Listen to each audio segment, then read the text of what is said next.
Lakini ibara ya 5, ibara ndogo ya pili, imetoa sababu ni kwa nini mtu asishiriki kupiga kura. Kwa nini mtu asipate haki yake ile ya kupiga kura? Na imeongelea sababu 4 tu, naomba niwaambie.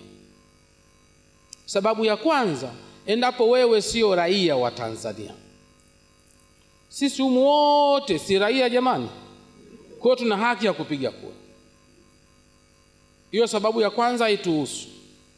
Sababu ya pili, endapo wewe mtu ni mwenda wazimu, una ugonjwa wa akili, Waswahili wanasema chizi. Sasa niulize, humu ndani kuna mwenda wazimu? Wakituambia tusiende kupiga kura, maana anatuambia sisi ni wenda wazimu. Sisi tuambie sisi sio wenda wazimu, tuna haki ya kwenda kupiga kura. Sababu ya tatu, uwe umetiwa hatiani kwa makosa fulani fulani ya jinai. Yaani kiufupi uwe mhalifu. Humu ndani kuna wahalifu, manake tuna haki ya kwenda kupiga kura. Sababu ya 4 na ya mwisho, uwe umekosa kitambulisho cha umri, cha uraia au cha mpiga kura, kimoja kati ya hivyo. Sisi humu wote tuna vitambulisho.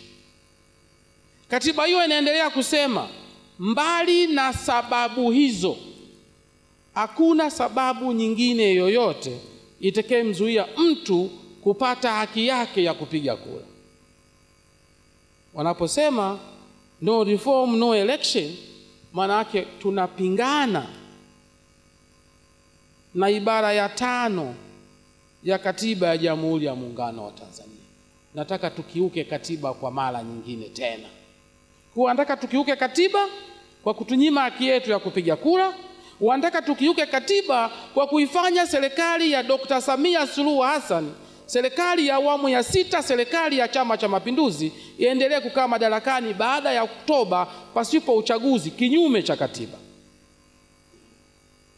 Jambo hilo kwenye nchi yoyote yenye ustaarabu haliwezekani.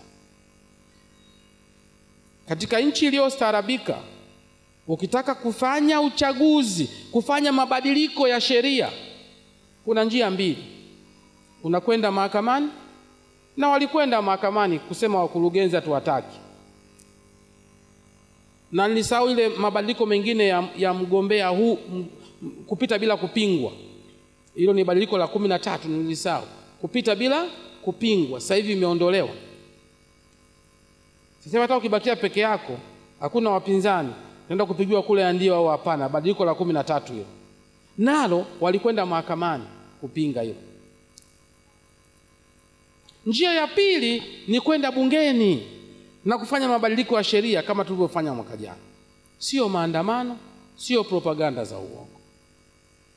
Tumelisema hilo viongozi wenzangu, tukiamini kwamba sisi viongozi wa sisi tukilielewa hilo, wanachama wetu watalielewa na wananchi tunaowaongoza watalielewa, na nchi yetu itakuwa salama zaidi.